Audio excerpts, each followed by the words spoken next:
तो जब भी आप ना यहाँ पे एप्पल के प्रोडक्ट्स को एक्सप्लोर कर रहे होते हो एंड ना आपके दिमाग में ऐसी कुछ कंफ्यूजन आती है कि यार यहाँ पर मेरे लिए जो रहेगा बेस्ट एयर रहने वाला है, या फिर मैं प्रो ले लूं, या फिर मैक्स वाले वेरिएंट्स आते हैं वो यहाँ पे बेटर रहने वाले हैं आपके यूज के हिसाब से। एंड किसी में तो जाके यार रैम अलग होगी, किसी में आपको स्टोरेज ज्यादा मिलती है, कम मिलती है। एंड इनके बीच का गैप जो हो गया ना आज के टाइम पे तो काफी ज्यादा हो चुका है। आप कोई भी यहाँ पे मैकबुक को कंपेयर करोगे ना तीन को, तो उनके बीच का गैप देखोगे तो काफी प्राइस डिफरेंस आपको देखने को मिलता है। अब देखो सपोज करो कि ना मैकबुक दो है, ठीक है, एक मैकबुक है जो कि कंपैरेटिवली आपको कम प्राइस में मिल रहा है, आपका सारा काम करा सकता है। एंड एक आता है थोड़ा सा कॉस्टली जिसके अंदर थोड़ा सा डिफरेंस आ रहा है 20 से 40,000 तक का। तो बेटर चॉइस क्या रहने वाली है कि आप फर्स्ट वाले ऑप्शन के साथ जाओ, क्योंकि वो जो आप 30 से 40 के एक्स्ट्रा पे करोगे ना तो वो चीज आपके लिए वर्थ इट नहीं रहने वाली ना फिर। एंड कुछ लोगों के लिए यहाँ पे वो परफॉर्मेंस काफी ज्यादा इंपॉर्टेंट रहने वाली है। अब वो अगर पहले वाले ऑप्शन के साथ चले गए तो उनके लिए दिक्कत और ज्यादा हो जाएगी। एंड हाँ, जबकि प्राइस बहुत ज्यादा बड़े हुए हैं ना अभी के टाइम पे ना, काफी सारे बायर्स हैं वो यार कहते हैं कि भाई अभी के टाइम मैकबुक ले लो कि बाद में जाके और प्राइसेस ना बढ़ जाए। तो आज की इस वीडियो में हम बात करने वाले हैं कि कौन सा मैकबुक आपके यूज केस के हिसाब से पूरा फिट होने वाला है। तो सबसे पहले ना यहाँ पे लाइनअप हम समझ लेते हैं। तो सबसे पहले आता है मैकबुक नियो। ये जो है ना ये एप्पल का सबसे ज्यादा अफोर्डेबल मैक है। मैं आपको डिस्क्रिप्शन में लिंक भी दे दूंगा, अगर आपको रिव्यू देखना है तो ऑलरेडी हमने इसका रिव्यू कर रखा है, इस वीडियो के बाद जाके आप वो भी देख सकते हो। अब देखो अफोर्डेबल होने के साथ साथ क्या ये वैल्यू फॉर मनी है? एंड उससे भी ज्यादा इंपॉर्टेंट बात ये है कि यार इस प्राइस पॉइंट के अंदर या फिर इसे थोड़ा सा ऊपर और इन्वेस्ट करने पे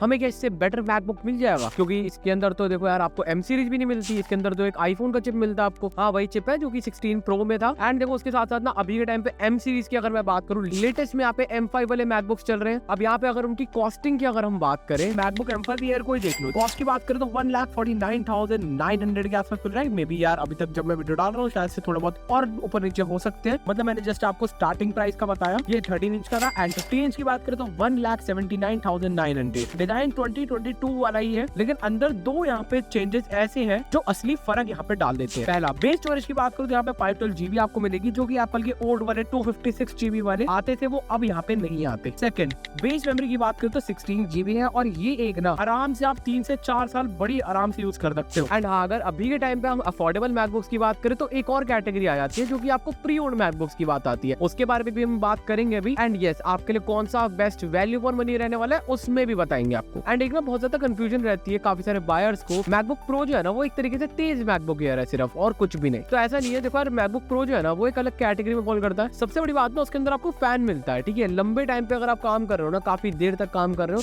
तो आपकी परफॉर्मेंस को ड्रॉप नहीं होने देता हो। मिनी एलईडी वाला प्रो मोशन डिस्प्ले है जो कि 120 हर्ट्ज तक जाता है। बाकी और भी काफी सारी चीजें हैं, एंड वो चीजें ना वेरिएंट टू वेरिएंट भी डिपेंड करते हैं काफी। अब देखो सबसे ज्यादा जरूरी बात बताता हूँ, ठीक है। सबसे पहले ना बायर जो होते हैं ना वो मैकबुक की चिप का नाम देख लेते हैं एंड अपने काम के हिसाब से उसको देख लेते हैं कि हाँ भाई मेरा काम हो जाएगा बस। सबसे पहले ना आपको ये देखना है कि आप पूरे दिन में करते क्या हो, एंड उसके बाद आपने ये देखना है कि आप जो काम करते हो वो टाइम कंज्यूमिंग है या फिर नहीं है। अब देखो अगर टाइम कंज्यूमिंग है एंड आपको चाहिए कि भाई मेरी परफॉर्मेंस ड्रॉप नहीं होनी चाहिए, अच्छा खासा लंबे टाइम तक मैं यूज करना चाहता हूँ मैकबुक को, आपने एक चीज करनी है, रैम एंड स्टोरेज देखो। स्टोरेज जरूर से देख लेना एंड रैम भी आपको जरूर से देखनी है। मिनिमम टू मिनिमम अभी के टाइम पे 16 GB तो लेनी है, ठीक है। बाकी अपने यूज के हिसाब से आप चूज कर सकते हो। 8 GB वाले वेरिएंट्स की तरफ मैं कहूंगा रिकमेंड नहीं करूंगा आपको जाना। आप ट्राई करो कि मिनिमम आप 16 GB की तरफ जाओ, चाहे आप एप्पल मैकबुक ले रहे हो चाहे आप विंडोज पीछे ले रहे हो। मैं दोनों के लिए आपको एक चीज बता दी है, मैकबुक के अंदर 8 GB भी ठीक है, काफी आप प्रोडक्टिविटी वगैरह कर सकते हो आराम से, बट स्टिल 16 GB कह सकते हो यार आपको चाहिए। अगर आप यहाँ पे एडिटिंग करते हो, आप कोई भी हैवी काम करते हो हल्का सा भी, या फिर आप मल्टीटास्किंग करते हो, उसमें आपको ना काफी हेल्प करेगी वो। तो देखो यूज केस से शुरू करते हैं। जैसे कि स्टूडेंट और नॉर्मल यूजर्स का क्या रहता है ना, उनको यहाँ पे नॉर्मली जैसे कि भाई क्रोम यूज करना है, यहाँ पे भाई मूवीज वगैरह देखनी है, गूगल डॉक्स वगैरह पे काम करना है, ऑफिस में काम करना है, यूट्यूब देखना है। यूट्यूब देख रहे हो ना, सब्सक्राइब कर देना, ठीक है। कोई तरीका है भीख मांगने का? देखो जैसे कि मैंने बताया, अगर आपको इन सारी चीजों पे काम करना है डॉक्स वगैरह पे, तो आप ना ट्राई करो कि आप ना एयर की तरफ तो जाओ, ठीक है। प्रो आप पे इन्वेस्ट करने का कोई फायदा नहीं है,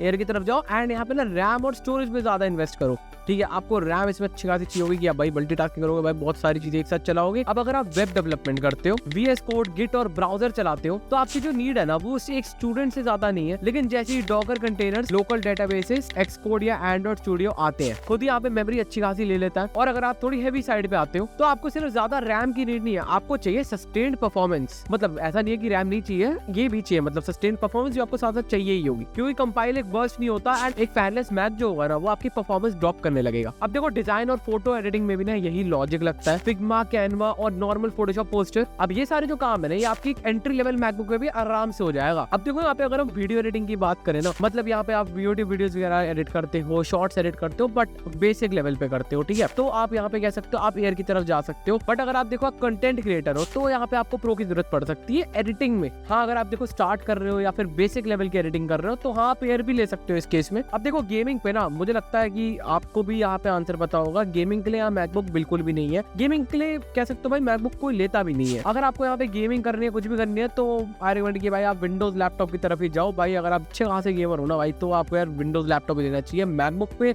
गेमिंग हो सकती है बट भाई कह सकते हो अच्छी गेमिंग नहीं हो सकती। बिल्कुल आप कहते हो ना भाई दिन में या फिर पता नहीं क्या आप महीने हफ्ते में थोड़ा सा आपको गेमिंग करनी तो हाँ आप थोड़ा बहुत कर सकते हो, बट एक अच्छे लेवल पे कह सकते हो तो आप मैं रिकमेंड करूंगा कि आप विंडोज लैपटॉप की तरफ ही जाओ या फिर एक पीसी बिल्ड करा लो अगर पोर्टेबिलिटी का इशू नहीं है आपको। अब यहाँ पे ना थोड़ी एआई की बात कर लेते हैं क्योंकि एक पार्ट और आ जाता है एआई के बारे में। तो एआई के अंदर ना यहाँ पे दो चीजें आती है जिस चीज को ना बाहर यहाँ पे एक समझते हैं कि सबसे पहले तो आ गया क्लाउड एआई, ठीक है, मतलब ब्राउजर में चलने वाली सर्विसेज, एंड उसके लिए ना देखो एक नियो भी काफी है आराम से, ठीक है। अब नियो से भी कम प्राइस में आपको नॉर्मल विंडोज लैपटॉप में भी अगर आप करोगे ना तो आराम से आप उसके अंदर ये क्लाउड सर्विसेज यूज कर सकते हो। एंड सेकंड आ जाता है लोकल एआई, मतलब मॉडल को अपने ही यहाँ पे बिल्कुल लोकली चलाना, मतलब मैकबुक में चलाना। अब आपको ना यहाँ पे बेस्ट ऑप्शंस बताता हूँ जो कि आप बाय कर सकते हो अपने यूज के हिसाब से। सबसे पहले आ जाते हैं न्यू में आप क्या क्या बाय कर सकते हो। अगर आपका यूज बेसिक है जैसे browsing, document, study, daily productivity, तो M2 मैकबुक एयर भी काफी है। लेकिन अगर आप थोड़ा सा better performance, long term use चाहते हो तो M4 एयर यहाँ पे बेटर रहने वाला है आपके लिए। अगर आप वीडियो एडिटिंग, हैवी मल्टीटास्किंग या फिर प्रोफेशनल वर्कलोड्स करते हो तो M4 प्रो की तरफ जाना ज्यादा सेंसिबल है। और अगर आपका काम heavy 3D professional video production या लोकल एआई मॉडल्स जैसे डिमांडिंग वर्कलोड से रिलेटेड है तो आपको मैक्सिमम परफॉर्मेंस चाहिए, तब M5 मैक्स कंसीडर करना ज्यादा अच्छा रहेगा। देखो यहाँ पे बजट तो ज्यादा है बट प्रोफेशनल यूज में जितना जाते रहोगे ना उतना यहाँ पे बजट बढ़ता रहेगा आपका। M5 मैक्स तो मैंने जो बता दिया ये तो बहुत ज्यादा कॉस्टली हो गया, आप अपने बजट के हिसाब से मैक्स वाले वेरिएंट की तरफ ही जाओ। एंड सेकंड हम बात कर लेते हैं प्री ओन्ड मैकबुक्स में आप क्या बाय कर सकते हैं। सबसे ज्यादा वैल्यू फॉर मनी कौन सा रहने वाला है वो भी बताता हूँ। अब एक साइड है यहाँ पे न्यू मैकबुक न्यू एंड दूसरी साइड पे प्री ओन्ड मार्केट में आपको यहाँ पे M1 Pro, M2 Air जैसे ऑप्शंस आपको मिल जाते हैं। अगर आप यहाँ पे लेने जाओगे ना कोई भी डिवाइस, यहाँ पे 70,000 के अराउंड में आपको मैकबुक न्यू मिलता है। उसकी कंपैरिजन में अगर आप देखोगे तो आप यहाँ पे M1 Pro ले सकते हो या फिर आप M2 Air की तरफ जा सकते हो। ये यहाँ पे आपको नियो से थोड़ा सा ऊपर अमाउंट डाल के मिल जाएगा, या फिर M1 Pro भी एक काफी अच्छा ऑप्शन है, तो आप कंपेयर कर सकते हो। देखो यार आपको कम प्राइस में उल्टा उसके बराबर तक की परफॉर्मेंस मिल रही है एंड कुछ वर्कलोड में तो बेटर और। सो कमेंट करके बताओ कि आपके पास कौन सा मैकबुक है या फिर आप कौन सा बाय करने वाले हो। एंड जिन जिन मैकबुक्स की मैंने यहाँ पे बात करी है वो आपको यहाँ पे डिस्क्रिप्शन में लिंक मिल जाएगा, आप डायरेक्टली जाके बाय कर सकते हो। अब ये मत कहना कि प्री ओन्ड मैकबुक्स का तो बता दिया, बाय कहां से करें वो नहीं बताया, वो भी बता दिया। डिस्क्रिप्शन में लिंक से बाय कर सकते हो campbellbuild.in से, या ऐप डाउनलोड कर लेना। सो वेल आज के लिए बस इतना ही। अगर वीडियो थोड़ी सी भी हेल्पफुल लगी हो तो यार लाइक जरूर कर देना एंड चैनल को सब्सक्राइब कर लेना। हम मिलते हैं इसकी नेक्स्ट वीडियो में, तब तक के लिए थैंक्स फॉर वॉचिंग।